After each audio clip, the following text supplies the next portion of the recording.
पूरी जो इंडिया है वो आपकी कैसे काम करती है। इंडिया अगर आप देखोगे लगभग मान लीजिए पूरे 5% ऑफ टोटल रेवेन्यू वो कंट्रीब्यूट करता है। अब इंडिया को ये लोग यूज़ कैसे करते हैं, तो इंडिया के ये लोग ऐसे यूज़ करते हैं कि जो भी इनकी कैपेसिटीज़ है, उनका जो कैपेसिटी यूटिलाइजेशन अगर वो पूरा नहीं हो पाया है तो उस कैपेसिटी को पूरा फुल करने के लिए वो लोग इंडियन मार्केट को टारगेट करते हैं।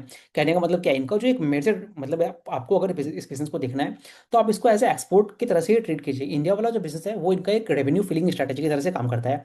अब देखिए, ये तो मैंने अभी आपको बात किया कि इनका जो ज्योग्राफी स्प्लिट है वो कैसे आने वाले समय में चेंज होने वाला है। अब वहीं पे अगर मैं आपको ले आता हूँ कि जो इनका थेरोपेटिक्स है, मतलब किस किस सेगमेंट में काम करने की बात करते हैं, वो कैसे बदलेगा। तो पहला आप ये पाओगे इनका जो ऑन्कोलॉजी है, ऑन्कोलॉजी में भी ये लोग पेप्टाइड्स जो है उसकी तरफ शिफ्ट कर रहे हैं। पेप्टाइड्स क्या होते हैं, अगेन वो आपके मान लीजिए long chain of amino acids वगैरह हो गए, उस तरह से काम करता है। तो उसके तरफ ये लोग शिफ्ट कर रहे हैं, वहां पे भी आप पाओगे एक तो मतलब क्या है, प्रोडक्ट से प्रोडक्ट मिक्स जो है वो आपका चेंज हो रहा है।